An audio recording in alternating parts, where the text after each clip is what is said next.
Yes guys, welcome back to another video here on the Andy#1 channel. Today I'm back in the back garden, back with the rebounder, in order to show you 5 exercises that you can do on your own in your back garden in order to help you stay sharp, do a bit of goalkeeping while we're in lockdown. Now today I'm wearing these gloves here from S1. If you need yourself a pair of gloves, head over to the S1 website, use the code ACW1 to get a little discount on a new pair of gloves. Right, this time we're moving it up a level. You may have seen the other videos where we were doing single movements, we were looking at dives, dive returns, handling, movement, a few different things. This time we're now going to be looking at double movements. So it's a little bit more advanced, it's a little bit harder, but hopefully it'll improve you as a goalkeeper. Let's get into the video.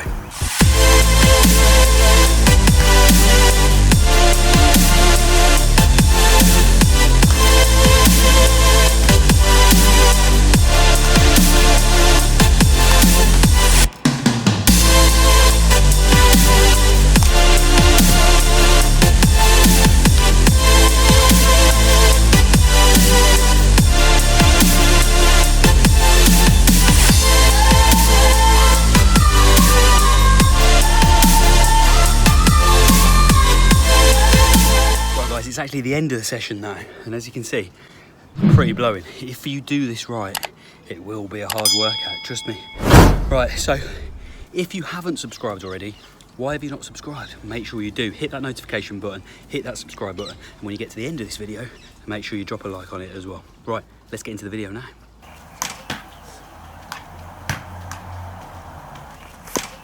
Right, we're starting this with a warm-up, which is a hands and feet warm-up.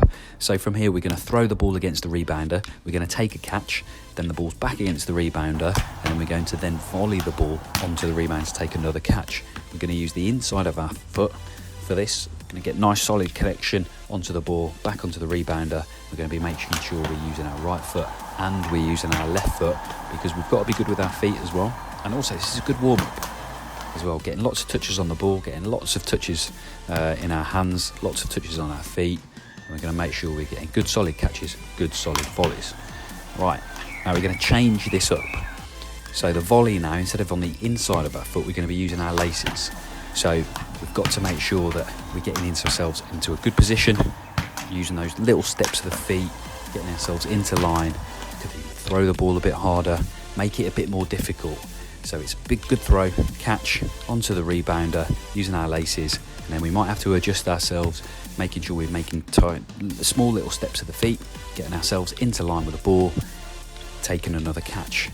It's a little bit harder with the laces of the feet, but we need to make sure that we're good with various different techniques. Right, moving this on again, we're still going to be throwing the ball against the rebounder, and this time, instead of just a single volley, we're going to look for a right foot and then a left foot volley, or a left foot then a right foot volley. So it's a throw against the rebounder, a catch, then another throw against the rebounder, underarm, and then it's inside of the foot, and then back in. Again, lots of little foot movements. We've got to get ourselves into a good solid position. We've got to make sure that we're getting ourselves into line for the catch, and then we've got to make sure that we're getting ourselves into the right position in order to be able to volley the ball with our right foot and volley the ball with our left foot. Again, it's a little bit more difficult, so we're just taking it on a stage. It's a good little warm-up, getting lots of little foot movement in between to ensure we're in good position to both catch the ball and also to volley the ball. Right, again, same with the inside of the foot, only this time we're going to be using our laces again. So it's 2 volleys, only this time it's 2 lace volleys. So right foot, left foot in my case, or we could do left foot, right foot, but it's a throw against the rebounder, so we're getting lots of touches with our hands, we're also getting lots of touches with our feet, and we're also getting ourselves nice and warm for the next exercise which is coming. It's a good exercise, this is both for hands and for feet.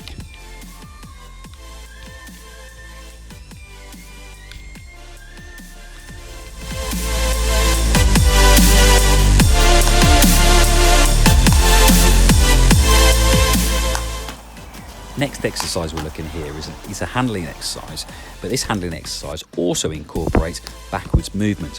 I think you'll be quite surprised to find out how often a goalkeeper is actually travelling backwards during a game. You know, it might be backpedaling, it might be backtracking, but in order to get into the right position for whatever it is they need to do next. Now, it's really important that goalkeepers are able to travel backwards but keep their body weight forwards so they're prepped for the next action, be it a save, be it a catch, be it coming out to sweep up for a ball. So in a set position, your nose over toes should be the same principle that we're looking at here for when we're moving backwards. So in this exercise, we're going to have a little underarm throw. We're going to travel backwards. We're going to be taking these really short, fast feet. We're going to keep our nose over our toes, and then we're going to take a second catch when we get to the back here, and it might be a more vigorous catch. We're a little bit further away, so it might have to travel a little bit left and right, so we have to get ourselves into line in order to make that second catch. But the key thing here is travel backwards, travel quickly, keeping our body weight forwards.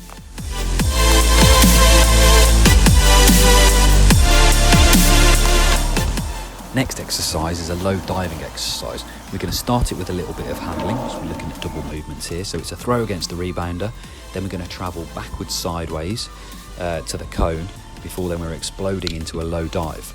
Now we're travelling in that movement backwards because it means that when we dive, we're diving forward. We've got to dive forward because if we don't catch and we do parry, we're not parrying the ball backwards into the net, it's going to parry forwards. So it's really important to make sure that we're going over our knee, we're leading with our hands, we're diving in that forwards motion, we're going through the back of the ball and we're sliding away with the ball. And keeping sure we've got 3 hands on the ball, that's the top hand, your bottom hand and also the ground as well to make sure it's nice and secure. But key thing here is making sure we're diving forwards.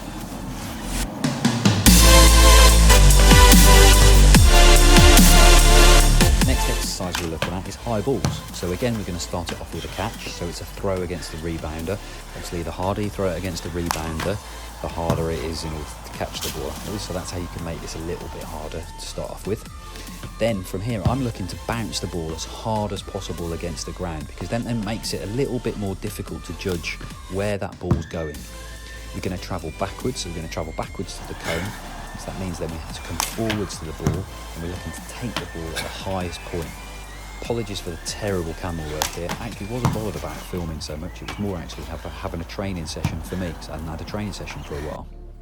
So there's the throw against the rebounder. Then we're going to try and bounce the ball against the floor to get it up high. Now, sometimes it doesn't always work out how you're trying to make it work out. Just go with it, see how it goes. Because ultimately, you've got to judge a bounce. And you've got to make sure that you're prepped to see where the ball's going to go.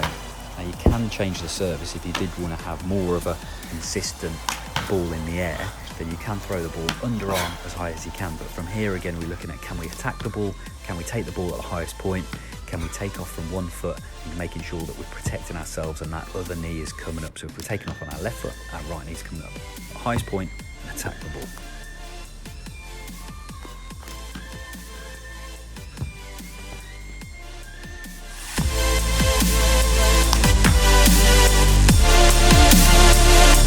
High balls part 2. So it's a little bit different. From here we're going to start off again with that throw the ball against the rebounder. We're going to take a catch, then we're going to move backwards. We're going to move in a straight backwards line, throw the ball against the rebounder underarm. So because of the angle of the rebounder, it's then going to pop up. And then we've got to judge where the ball's coming to see whether or not we need to move forwards to the ball or whether or not it's a straight catch. And we're going to try and take the ball at the highest point. So again, we're going to make sure our eyes are fixed on this ball all the time. We're going to judge the flight of this ball. We're going to come forward and attack it if need be.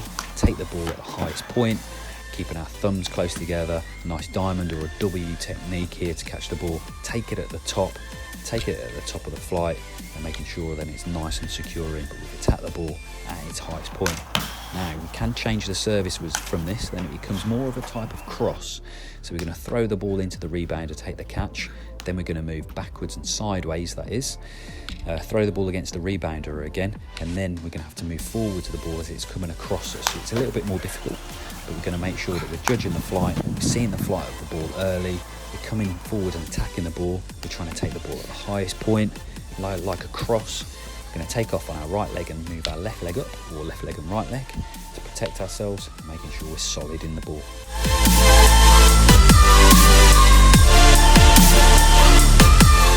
Low dives part 2. Similar exercise to before, we're going to start off with that throw against the rebounder, only this time instead of them putting the ball down, we're going to drop the ball. And you can drop the ball from varying heights because that'll make it a little bit more difficult. We're going to travel to the cone and we're going to dive forwards, but this time we've got to judge the bounce and we've got to make sure that we're taking the ball wherever we can on that bounce. It's a little bit more difficult than before, but like I say, to start off with, keep that throw low to the floor and then it won't move so much. If you want to make it a bit harder, then you throw it up higher. So you might drop it from hip height, or you might drop it from shoulder height, or you might throw the ball against the ground, and then the ball moves. So it means that you have to adjust your position, you have to adjust your dive accordingly to making sure that you're going to go and get that ball. But again, same sort of principles as before. We're looking to dive forwards, we're looking to lead with our hands, we're looking to dive over our knee, and we're looking to make sure that we're practicing our diving here and getting good techniques.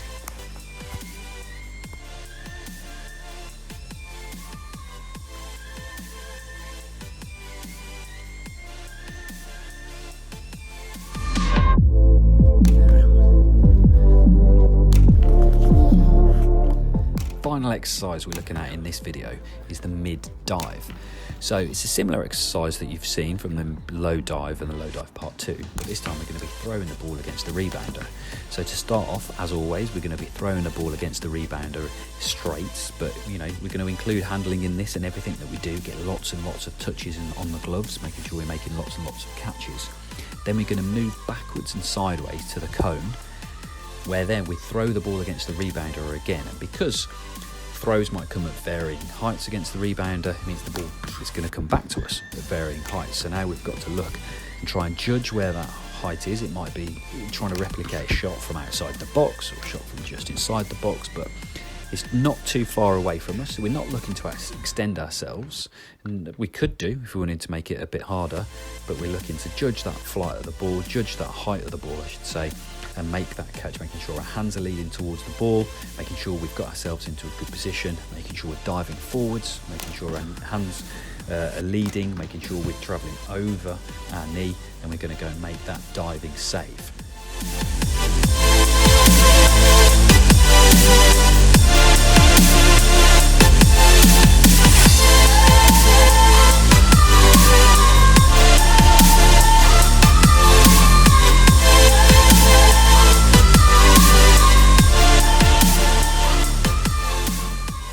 Right guys, hopefully you've enjoyed that video. If you do it properly, look at this. I mean, it's warm tonight, but I've got a sweat on, I tell you. That's the most I've worked in a long time actually. Right, if you have liked it, make sure you click that like button. If you haven't subscribed already, why not? Hit that subscribe button, hit that notification button. More videos coming to the channel soon, so stay tuned. See you all later.